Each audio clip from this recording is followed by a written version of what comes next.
Subscribe to Technology and History channel. Please press the bell icon and never miss another update. Hi hello नमस्कार, मैं हूं आपका दोस्त मानस और आप देख रहे हैं टेक्नोलॉजी एंड हिस्ट्री। तो दोस्तों आज हम लोग बात करेंगे कोणार्क टेम्पल जो कि उड़ीसा में है, उसका क्या टेक्नोलॉजी है, कैसा काम करता था वो और क्या कंस्ट्रक्शन है उसका, उसको लेके बात करेंगे। तो दोस्तों देरी के बिना चले जानते हैं।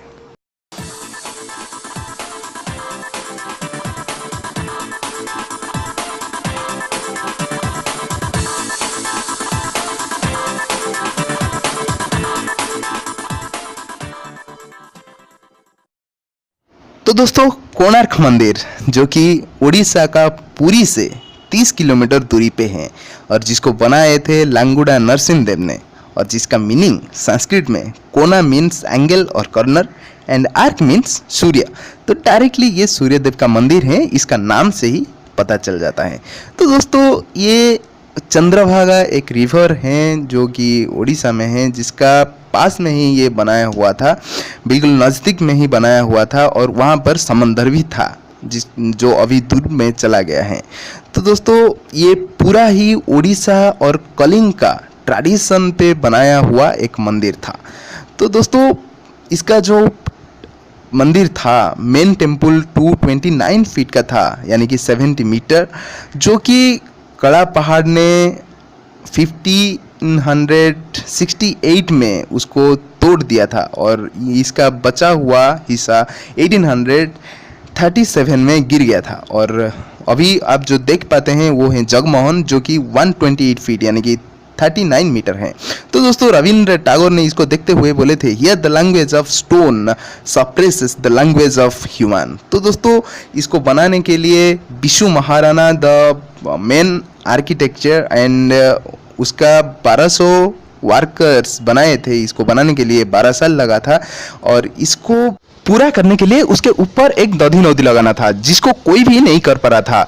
तो उसको 12 साल का लड़का जो कि बिशु महाराणा का बेटा था, जिसका नाम था धर्मपद, उसने कर दिखाया था। और वो करने के बाद उसने समंदर में कूद मार के उसका जान दे दिया था, क्योंकि 1200 वर्कर का जान बचाने के लिए। तो दोस्तों उसके बाद देखते हैं इसका कंस्ट्रक्शन कैसा था। अगर कंस्ट्रक्शन पे जाएंगे तो हम देखेंगे कि दो पत्थरों के बीच एक आयरन प्लेट लगाया रखा हुआ है, क्योंकि ये मंदिर एक रिवर के साइड में बनाया था जिसका मिट्टी इतना स्ट्रांग नहीं था। तो दोस्तों इसके नीचे बहुत बड़ा सा एक चुंबक लगा था जिसने ये आयरन प्लेट्स को सही तरीका में फिक्स रखने के लिए काम करता था। तो दोस्तों इसके बीच में जो सूरज का मूर्ति था, जो सूर्यदेव का जो मूर्ति यानी कि जो एक स्टैचू था, तो वो फ्लोटिंग सिचुएशन में रहता था, क्योंकि इसका जो ऊपर दधीन होती था उसमें भी एक बहुत पावरफुल मैग्नेट लगा हुआ था और दो मैग्नेट का रिपल्सन के कारण वो जो सूर्यदेव का स्टैचू था वो वैसे ही फ्लोटिंग स्टेट में रहता था। और दोस्तों अगर देखेंगे तो सुबह का जो रोशनी था वो नाथ मंदिर होके पहले ही सूरज के ऊपर जाके गिरता था। और दोस्तों सूर्यदेव का जो स्टैचू था उसमें डायमंड्स लगा हुआ था और डायमंड्स ग्लेज करते थे और डायमंड का ग्लेज से ही पूरा मंदिर लाइटनिंग होता था। तो दोस्तों बहुत ही बढ़िया टेक्निक और आइडिया से ये मंदिर बनाया हुआ था। तो दोस्तों अभी तो वो मेन मंदिर जो था वो तो टूट गया है। अभी आप अगर कभी जाएंगे पुरी तो जरूर जाइए और देखिए कोणार्क, एक बार विजिट करके आइए। तो दोस्तों कोणार्क में अभी एक रिसेंटली स्टार्ट हुआ है लाइट एंड साउंड सेक्शन, जो कि सीएम नवीन पटनायक उड़ीसा का उन्होंने किए हैं इसका इनागुरेशन।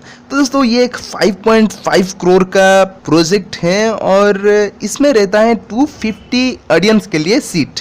दिन में 2 बार शो होता है, इसको देखिए। और इसमें क्या होता है एक्चुअली मैं आपको बता देता हूँ।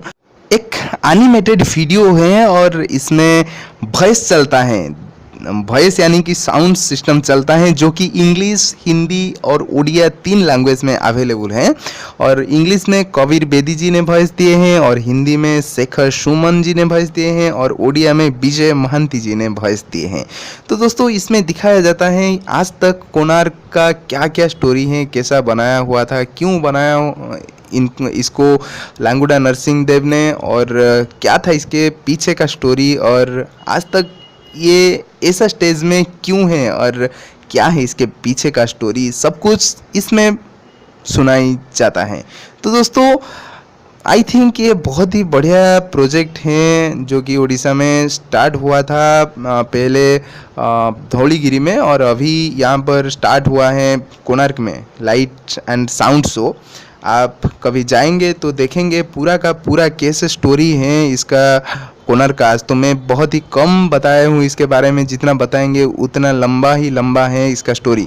तो दोस्तों आप जाइए और इसको एंजॉय कीजिए। और ये एक ऐसा शो है, इंडिया का first light and sound show है जहाँ पर हेडफोन अलाउ किया जाता है। तो दोस्तों इसका टिकट बहुत ज़्यादा नहीं है, इसका 50 रुपीज़ टिकट है और इसमें एंट्री फीस भी इंक्लूडेड है। तो दोस्तों बहुत ही कम फीस है, जाइए इसको एंजॉय कीजिए। और इसमें 250 ऑडियंस एट ए टाइम बैठ के इसको एंजॉय कर सकते हैं। तो दोस्तों 250 ऑडियंस पर डे 2 शो होता है, 2 शोज़ पर डे होता है। तो 250 तो 500 लोगों के लिए यहाँ पर, मतलब 500 ऑडियंस 500 टूरिज्म के लिए यहाँ पर ये शो चलेगा।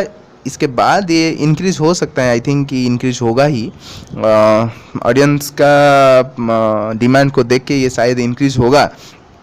तो दोस्तों यहाँ पर देखेंगे अगर रेन जब मतलब बारिश का सीज़न है तो ये शो ऑफ रहेगा। तो दोस्तों आज का डेट में अगर हम देखेंगे तो बहुत ही बढ़िया टाइम है, आप जा सकते हैं।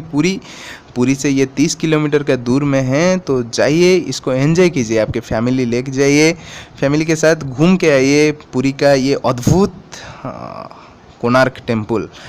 तो दोस्तों होप कोणार्क मंदिर के बारे में आपको काफ़ी सारा चीज़ें पता चला है। तो दोस्तों आज की वीडियो के लिए इतना ही। होप वीडियो आप लोगों को पसंद आए हैं। तो दोस्तों देरी के बिना लाइक शेयर कमेंट जरूर कर दीजिए और कमेंट करके बताइए कि और क्या करने से आप ज़्यादा लाइक्स करेंगे और आपके दोस्तों के साथ भी शेयर करके उनको भी बताइए कि कोणार्क मंदिर का क्या राज है और क्या टेक्नोलॉजी यूज़ हुआ है।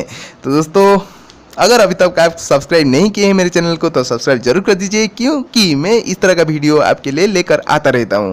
तो दोस्तों keep smiling, take care and bye bye. जय हिंद, जय इंडिया एंड वंदे मातरम, वंदे उत्कल जननी।